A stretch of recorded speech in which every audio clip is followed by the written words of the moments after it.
السلام عليكم مشاهدينا الكرام، اهلا بكم الى هذه الحلقه الجديده من حلقات برنامج الملحق الذي نطل من خلاله على المشهد العراقي في هذه القراءه اليوميه المتجدده. اهلا بكم. اتفق وفدا التحالفين الوطني والكردستاني على عقد اجتماع اخر بين الطرفين يوم السبت المقبل لمواصله ما بدأ به الاجتماع الاخير الذي اكد على ضروره الالتزام بالخطاب الاعلامي الايجابي. وأكد بيان لرئيس التحالف الوطني إبراهيم الجعفري وحصلت الفيحاء على نسخة منه أن الاجتماع الذي دار بين رئيس التحالف الوطني إبراهيم الجعفري وأعضاء من التحالف الكردستاني برئاسة نائب رئيس الوزراء روج نوري شاويس وسادته أجواء إيجابية صريحة لتقييم عال لمبادرة الطرفين بإرسال الوفود إلى أربيل وبغداد. وأشار إلى أن الطرفين اتفقا على عقد اجتماع لاحق في يوم السبت المقبل لمواصلة ما تم البدء به من قبل الطرفين في هذا الاجتماع. وبين أن الاجتماع أكد على ضرورة حل المشاكل العالقة بين الجانبين والالتزام بخطاب إعلامي إيجابي من شأنه خلق أجواء ملائمة للحوار. آخر الأنباء طبعا تتحدث عن لقاء لعدد من أعضاء الوفد برئيس الوزراء نور المالكي قبل دقائق. عموما هذا هو ملفنا لهذا اليوم. يسعدني أن يكون معي في هذه الحلقة في الاستوديو الأستاذ عادل مراد سكرتير برلمان الاتحاد الوطني الكردستاني.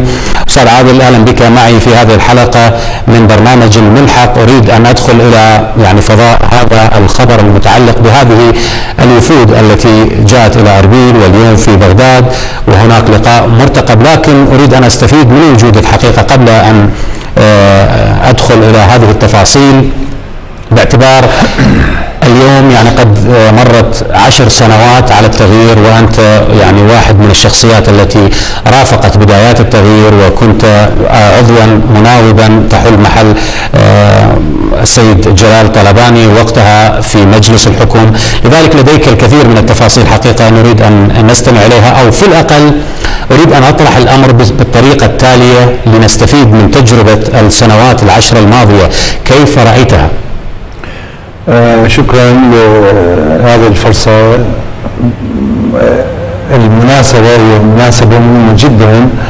مرور 10 سنوات على التغيير، على الاحتلال، على السقوط. المهم كانت هناك على سقوط السلام طبعا. كانت هناك ولا زالت تلك الفرحة رغم الشوائب، رغم المشاكل. سقوط النظام كان حتمي لأن الدكتاتورية وصلت إلى درجة خطيرة، وبدأت بعد قمع الشعب العراقي بدأ يحتل يوم إيران واليوم الثاني الكويت، وبدأ يشكل خطورة على استراتيجية المنطقة كلها. بالحقيقة الأمريكان ما توصلوا بين الليل والضحى لإسقاط صدام. الأمريكان لم يكن لهم موقف ودي من الشعب العراقي ومن الحركة الوطنية ومن حركة المعارضة. الكل يتذكر أثناء الحرب العراقية الإيرانية كانت الولايات المتحدة تمد إيران بالمعلومات الاستخبارية لتمديد فترة الحرب ولإشعال ولتدمير البلدين العراق وإيران. ولكن الأمور تغيرت، وخاصة بعد احتلال الطاغية صدام للكويت، ومن هنا بدأ الأمريكان يغيرون استراتيجيتهم، ومن هنا بدأت البوصلة تتحرك بالعكس.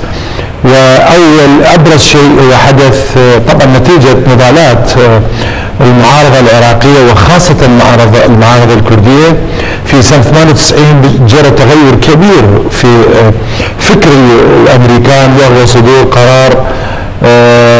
قرار تحرير العراق. وكان في زمان الحكم الديمقراطي، كان الحقبة الديمقراطية. صدر القرار وبدينا احنا الحركة الوطنية العراقية وخاصة القوى الكردية، الاتحاد الوطني الكردستاني والحزب الديمقراطي الكردستاني والقوى الأخرى، بدأنا نشتغل على هذا التوجه. ورويدا الأمريكان قرروا بأن يزيلوا صدام، وسنة 2000 تم إبلاغنا بأن الأمريكان يعملون من أجل إسقاط صدام 2001 عفوا بعد أحداث سبتمبر 11. هذا فد فاصلة تاريخية بأنه بدأوا يهددون صدام وغير صدام وهذه المنطقة بدأوا يهددون الأمريكان في أقدارهم، بدأوا يفكرون بشكل جدي، وبدأ التنسيق مع المعارضة العراقية ومع الحركة. أستاذ عادل، خلينا ننتقل شوية خطوة إلى الأمام، يعني لأن عندنا ملف أيضا نريد أن نناقشه، لكن أريد أن أسأل، يعني هذا فيما يتعلق، تحدثت فيما يتعلق بالموقف الأمريكي، الظروف التي أدت إلى إسقاط الدكتاتور، لكن 10 سنوات مرت. أريد أن أتوقف عند نقطة التعايش العراقي، يعني هناك قوى بذلت الكثير من الجهد، من الدماء، من التضحيات ما قبل سقوط الدكتاتور. ما يعني بدأت العملية السياسية في بداياتها كان هناك الكثير من التفاؤل، بحيث هذا التفاؤل ساهم في تجاوز معضلات مهمة في كتابة الدستور، في مجلس الحكم، في الحكومة الانتقالية والمؤقتة، لكن شيئا فشيئا بدأت هذه المشاكل تكبر ووقت حلها يصبح أصعب، خصوصا فيما يتعلق بين القوى، يعني بين بغداد وإقليم كردستان. برأيك لماذا؟ قبل المشاكل بين إقليم كردستان وبغداد، أنا أعتقد بعد السقوط بشكل مباشر كانت العملية خاطئة من الأساس. الأمريكان لم يعرفوا أي شيء عن العراق، عن الوضع العراقي، لذلك قسموا العراق بكل الوسائل، خاصة من مجلس الحكم، وبدأوا بتقسيم العراق طائفيا وكرسوا الطائفية في العراق. وبالأساس أصلا الذي الدولة العراقية منذ تأسيسها بنت على الطائفية، لأن جلبوا ملك من السعودية ونصبوه بدون استشارة الشعب العراقي، نصبوه. فالأمريكان كرسوا هذا. أنا أتذكر مجلس الحكم حاولوا يقسمون أعضاء مجلس الحكم بطريقة طائفية، وللأسف الشديد ما قدروا يمسون الأكراد احنا كان 6 ممثلين ما قدروا إلا هم ممثلين الشعب الكردي. غارنر قبل مجيء بريمر كان يفكر أحسن وأكثر انفتاحا، كان يؤيد بأنه يجب تأسيس حكومة وطنية انتقالية لفترة، ومن ثم يتم إجراء كتابة الدستور، ومن ثم انتخابات ديمقراطية. بس بريمر مع الأسف عندما جاء طبعا غير الأمور، وخاصة العملية الخطيرة اللي عملها يوم 16/5/2003 وحل الجيش وحل قوات الشرطة وحتى حرس الحدود. هذا أدى إلى فتح الحدود العراقية السورية والعراقية الأردنية أمام الإرهابيين للدخول أفواج إلى بغداد، ومن هناك بدأ تنامت الظاهرة وتقوت. وحتى أنا أتذكر كنت في مكتبي في بغداد كان الضباط الأمريكان يراجعون، مرة ضابط كبير سألته أنا بصراحة، قلت له أنتوا ليش؟ قلت له أنا أولادي جاي من سوريا بعد سقوط الأيام، جندي أمريكي واحد على الحدود يأشر فقط، يأشر على السيارات، ما تعرف هذه السيارات محملة بالإرهابيين، بالقنابل، بالفواكه، شنو؟ ضحك، قال احنا خطتنا نفتح الحدود حتى يجون كل الارهابيين بالعالم هنا نصفيهم. قلت له اذا يعني تسيل الدماء على ارض العراقيين، قال افضل مكان. نظريه المغناطيس او نظريه الاسفنج اللي تمتص الارهاب، هذا طبعا الخطا. خلينا حتى نحافظ شويه على الوقت، باعتبار لدينا ملف اليوم اريد يعني ان استمع الى رايك فيه، ويعني باعتبار انه اليوم هناك يعني حقيقة أشهر من الحديث الساخن والتصريحات المتشنجة من الطرف الكردي ومن الطرف العربي في بغداد، يعني لكن آخر هذا الكلام يعني سمعت إلى أنه هناك من هدد اليوم هذا الوفد الذي ذهب إلى بغداد بأنه يخيرون الحكومة في بغداد بين الشراكة وبين الطلاق. هل الطلاق اليوم أمر واقع؟ الشراكة يمكن الحفاظ عليها؟ هل أصبحنا محددين بهذه الخيارات فقط؟ ألا توجد خيارات أخرى؟ أستاذ محمد، أنا هنا بصراحة أقدر أتحدث عن باسم الاتحاد الوطني الكردستاني وعن الاتحاد الكردستاني والتوجهات الفكرية والتوجهات الأخرى للاتحاد الوطني الكردستاني. الاتحاد الوطني الكردستاني مثل خير تمثيل السيد رئيس الجمهورية جلال الطلباني، وبدليل بعد غياب جلال الطلباني الأمور استفحلت والأمور ساءت. الاتحاد الكردستاني لسنا مع التصعيد، والإخوان في بغداد يعرفون هذا. نحن مع التهدئة، مع فتح الحوارات، الجلوس على، ونحن ضد التصريحات التشنجية. وحتى قبل يومين أحد أعضاء البرلمان الأستاذ فرهاد أتروشي أدلى بتصريحات حتى الحزب الديمقراطي الكردستاني ما أثنوا عليه ولا دعموه. طبعا هذه تصريحات تشنجية، وأنا أعتقد هذا ما يخدم العمل الوطني العراقي، وبالعكس مثلا تهديدات الطلاق، أي طلاق؟ مع من الطلاق؟ مع العراق؟ نحن جزء من العراق، نحن جزء من العراق. الميزانية، كل الميزانية في الإقليم يأتي من بغداد، وشيء طبيعي هو موارد العراقية لكل العراقيين، خير العراق لكل العراقيين.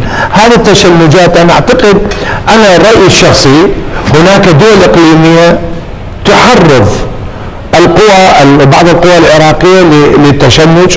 وأنا مثل ما سابقا حكيت، أنا خايف من التوجهات التركية في المنطقة.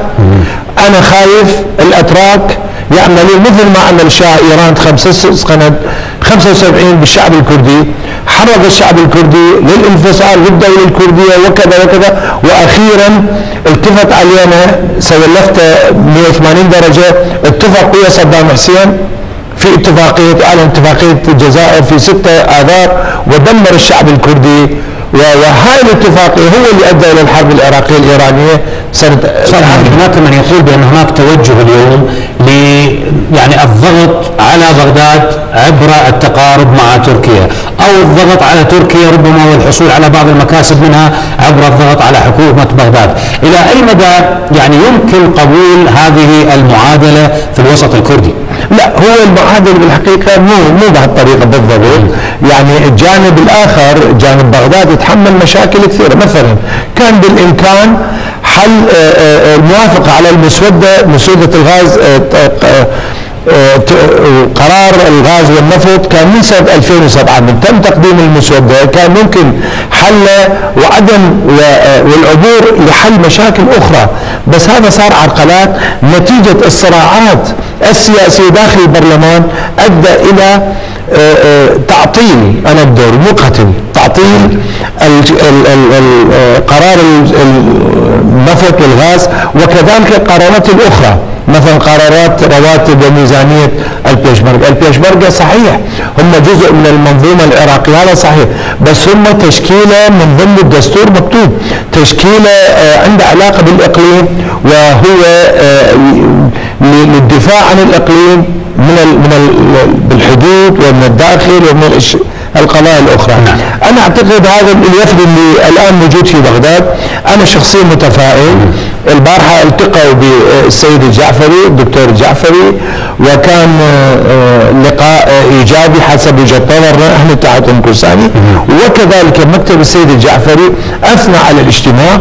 واليوم عقد اجتماع آخر مع السيد نور المالكي، وسوف يعقد اجتماع آخر السبت.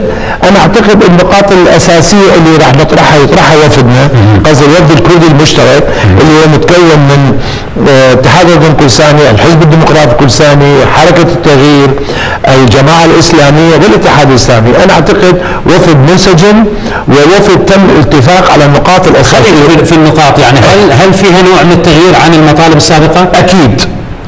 الاتحاد الوطني نعم، الاتحاد الوطني الكردستاني يعني بكل صراحة حكى مع الأطراف الأخرى، خاصة مع الحلفاء في الحزب الديمقراطي الكردستاني، أخبرهم بأنه التشنج لا يخدم، الجلوس على طاولة يخدم، وعدم الاستماع إلى الضغوطات أو الانصياع إلى الضغوطات الأجنبية التي لا تريد الخير للشعب العراقي.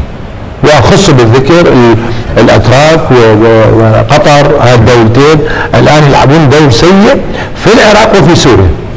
طيب، ايضا بما انك اشرت الى سوريا، هناك اليوم من يتحدث انه الموقف الكردي ربما يعني لا يوجد انسجام كبير حول قضيه سوريا مع الحكومة الاتحادية في بغداد. كل طرف لديه وجهة نظر حول ما يجري في سوريا. حكومة بغداد بودها أن يبقى نظام بشار الأسد، هناك رؤية في إقليم كردستان ربما بودها أن يتغير نظام بشار الأسد.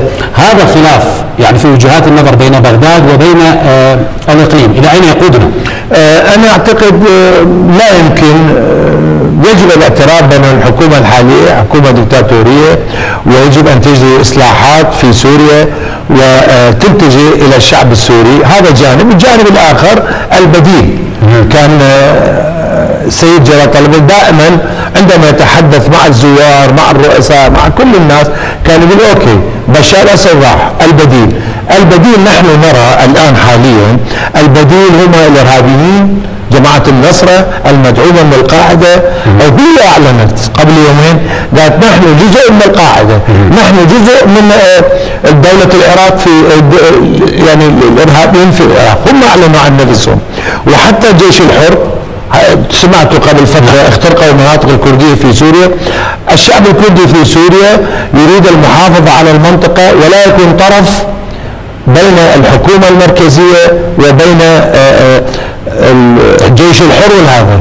احنا هذا نعتقد هو الطريقة الصحيحة وهذا العمل الصائب، ونحن لم نتدخل في الشأن السوري. طيب، في كلامك نوع من التفاؤل استاذ عادل فيما يتعلق بامكانيه تجاوز هذه الازمه بين الاقليم وبين المركز، يعني يبدو من كلامك اننا امام خيار ثالث غير خيار الطلاق وغير خيار الشراكه التي يبدو انها لحد هذه اللحظه اصبحت يعني غير مجديه غير متناسبه مع حاجات الشعب العراقي. هل ملامح هذا الخيار الثالث واضحة أم يمكن أن نتوصل إليها عن طريق الحوار؟ أنا طبعا الأمور مع بغداد يعني ليس هناك طريق آخر إلا طريق الحوار، لأن احنا جزء من الشعب العراقي وجزء من تاريخ هذا التاريخ، احنا جزء من التاريخ وجغرافية العراق، والعراق كردستان جزء من تاريخ العراق. المنطقة لا يمكن تمزيق هناك أعرف هناك دول إسرائيل وبعض الدول الأخرى يريدون تمزيق العراق. تمزيق العراق يعني تفتيت الشعب، يعني سرقة أموال وخيرات العراق. أنا أعتقد أن التفاؤل التفاؤل اللي احنا نشوفه بالاتحاد الكردستاني بدأوا يضعون الأصابع على الجروح. مثلا على سبيل المثال وفدنا راح يطرح مسائل مهمة، منها مثلا إنجاز الغاز والنفط حتى نخلص من هذا اللغط اللي صاير. أكراد يصدرون نفط ما يصدرون، الميزانية غير ميزانية، الشركات أجنبية، وحتى لا يستفيد الأتراك من هذه المشكلة. طيب، هاي واحد. النقطة الثانية ميزانية البيشمركة يجب أن يتم إيجاد حل له. إذا هم جزء من المنظومة العراقية يجب أن تعطى لهم الرواتب، وإذا هم جزء من منظومة الإقليم كذلك يجب تخصيص ميزانية لهم. في كل الحالتين. وذولا عندهم عوائل عندهم هذا. ونشوق الناس للتمسك بالعراق. طيب، وضحت هذه الفكرة. عندي مساء شو اسمه يعني عندي إلغاء واحدة فقط إذا سمحت لي. إلغاء عمليات دجلة. أنا أعتقد هناك توجه لإلغاء عمليات دجلة اللي بدأت تشكل بؤرة. هذه المطالب الكردية اللي أنا أعتقد سوف تنفذ. والنقطة المهمة المادة 140 العام الماضي تم تخصيص 172 مليار دولار، الآن بالميزانية الجديدة 325 مليار دولار. هذا تطور جديد. طيب، حتى نبدأ بعملية الإحصاء والاستفتاء. طيب أستاذ عادل، في نصف دقيقة عندي فقط، هل أنت مع بث الجلسات هذه الاجتماعات التي اليوم تجري؟ لأنه حدث الكثير من اللغط حول اجتماعات أربيل. حول الكثير من الاجتماعات هناك من يعني اتهم بالتنصل من الاتفاقات، الشارع العراقي لا يعرف ما الذي جرى الاتفاق عليه. هل أنت مع أن تبث هذه الاجتماعات للشارع العراقي؟ أنا من الأول أنا مع الشفافية في كل الأمور. كيف أنا مع الشفافية النفط والأشياء الأخرى؟ أنا مع الشفافية في الإعلام. أنا رجل إعلامي. أنا أعتقد لا نخلي الشعب العراقي محتار بالأمر. يجب بث الأمور بشكل واضح حتى الكل يعرفون أولا موقف الأكراد موقف القوى الكردية وموقف الحكومة وموقف الجميع. الأستاذ عادل مراد سكرتير برلمان الاتحاد الوطني الكردستاني، شكرا جزيلا لانضمامك إلينا في هذه الحلقة من الملحق. يعني حقيقة أنا خطرت إلى ذهني اليوم هو استمرار دعوات قناة الفيحاء، دائما ما ندعو إلى بث هذه الجلسات والاجتماعات باعتبار حتى يعرف الشعب العراقي ما الذي يجري وما الذي يتم الاتفاق عليه، فلا يمكن أن تبقى مثل هذه الجلسات سرية في الأقل حتى يعرف من الذي يعرقل العملية السياسية ومن الذي يحاول دعم العملية السياسية. شكرا أستاذ عادل، وأنتم مشاهدينا الكرام شكرا جزيلا، وحتى اللقاء بكم في حلقة مقبلة من الملحق. هذا هو محمد الكاظم، يستودعكم الله، في أمان الله.